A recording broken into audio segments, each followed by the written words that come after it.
গৌৰৱ গগৈৰ নেতৃত্বত বিৰোধী ঐক্যই গঠন কৰিব চৰকাৰ। ফলাফল ঘোষণাৰ দিনা দুপৰীয়া 12 বজাৰ লগে লগে বিৰোধী ঐক্যৰ চৰকাৰ গঠনৰ দিশে অগ্ৰসৰ হ'ব।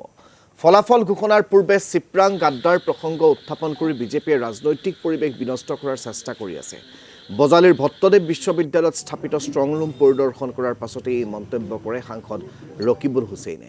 ইয়াৰ উপৰি সাংসদগৰাকীয়ে বিজেপি দল তথা মুখ্যমন্ত্ৰীৰ আসন লাভৰ দাবীক কটাক্ষ কৰি মন্তব্য কৰে যে বিজেপিয়ে 100খন আসনৰ কথা কৈ লাভ নাই, তেওঁলোকে 100খন আসন লাভ নকৰে, তাৰ বিপৰীতে 60খন আসনো তেওঁলোকে লাভ কৰিব নোৱাৰে বুলি মন্তব্য কৰে। এইবাৰ 80খন আসন লাভ কৰিম বুলিও বিজেপিয়ে দাবী কৰিলেও প্ৰকৃততে 40খনো আসন লাভ কৰিব নোৱাৰে বিজেপিয়ে। এক্সিট পোলৰ পৰিৱৰ্তে কংগ্ৰেছে চূড়ান্ত ফলাফলকহে আস্থাত ৰাখিছে বুলি কয় সাংসদ ৰকিবুল হুছেইনে। যিসকল এজেণ্ট আছে বিশেষকৈ ষ্ট্ৰং ৰুমৰ সেই লোকসকলক আমি দেখা কৰিবলৈ আহিছোঁ।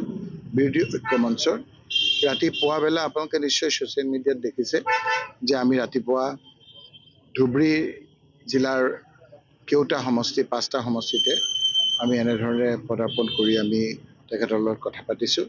আৰু আমি পশ্চিমবংগৰ নিৰ্বাচন শেষ হোৱাৰ লগে লগে এনেধৰণৰ এটা বাতাবৰণ হিমন্ত বিশ্ব শৰ্মাই তেওঁৰ কিছু প্ৰেছৰ যোগেদি এনেকুৱা এটা পৰিৱেশ সৃষ্টি কৰিব বিচাৰিছে যেন বিজেপি চৰকাৰ আহিলেই। বিজেপি যদি চৰকাৰ আহিলেই তেতিয়াহ'লে তেওঁলোকে কিয় আমাৰ কংগ্ৰেছৰ কিছু মানুহক যোগাযোগ কৰি আছে সেইটো এটা প্ৰশ্ন। আচলতে তেওঁলোকৰ হিমন্ত বিশ্ব শৰ্মাক ইমান মানুহে বেয়া পায় এই কথা আমি আগতে জনা নাছিলোঁ।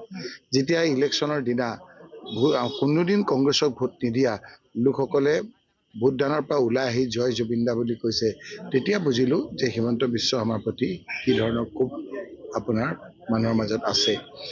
গতিকে 29 তাৰিখে পিছবেলাৰ পৰা এই পৰিৱেশ কৰিব বুলি আমি আগতেই সংকেত দিছিলোঁ। এইটো আপোনাৰ 4 তাৰিখৰ 12টা মানলৈকে তেওঁলোকে এটা পৰিৱেশ কৰি ৰাখিব। ইয়াৰ প্ৰধান কাৰণ হ'ল যে মনোবল আমাৰ কমাবৰ কাৰণে আৰু এই অফিচাৰসকলক ইনফ্লুৱেঞ্চ কৰিবৰ কাৰণে। গতিকে আমি ইলেকশ্যন কমিশ্যন অফ ইণ্ডিয়াকো কৈছোঁ যে আপোনালোকে নিৰপেক্ষভাৱে ৰাইজে যিটো ভোট দিছে সেই ভোটটো যাতে আপোনালোকে ভালকৈ গণনা কৰি নিৰপেক্ষভাৱে ৰিজাল্ট দিব পাৰে, তাৰ কাৰণে আপোনালোকে চেষ্টা কৰক। আৰু আমিও আমাৰ কেন্দ্ৰীয়সকলক মনোবল দৃঢ় কৰি ৰাখিবলৈ কৈছোঁ। কাৰণ এইবাৰ যিটো দেখা গৈছে যে অসমত কংগ্ৰেছৰ নেতৃত্বত বিৰোধী ঐক্য মঞ্চৰ চৰকাৰ হোৱাটো খাটাং।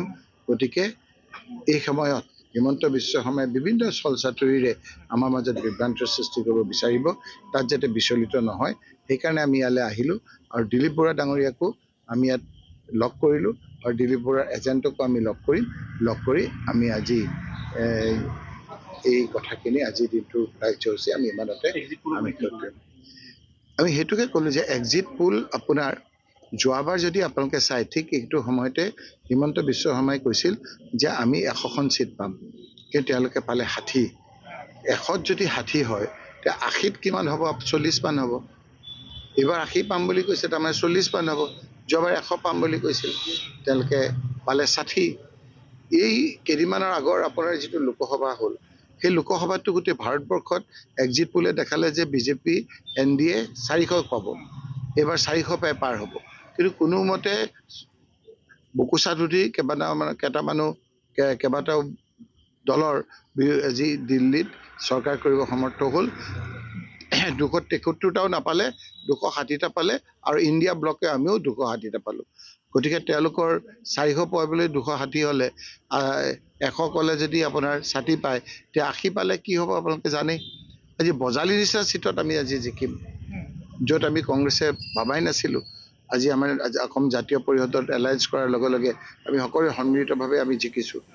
আজি আপোনাৰ কোনটো চিটত আমাৰ আজি ফাইট নাই কওক 50-50 বুলি কয়, য'ত 50-50 বুলি কৈছে তাৰ মানে প্ৰতিষ্ঠান বিৰোধী ভোট হৈছে। জুবিন গাৰ্গৰ জেন জিটোক এতিয়া চিনি নোপোৱা হ'ল হিমন্ত বিশ্ব শৰ্মাই। 12টালৈকে তেওঁ এটা পৰিৱেশ কৰি ৰাখিব। বজালীত আপোনালোকে চাব আমাৰ ছেকেণ্ড ৰাউণ্ড দিলীপ বৰা জিকি থকা অৱস্থাতেই কৈ দিব যে সিফালে বিজেপি চৰকাৰ হ'ল।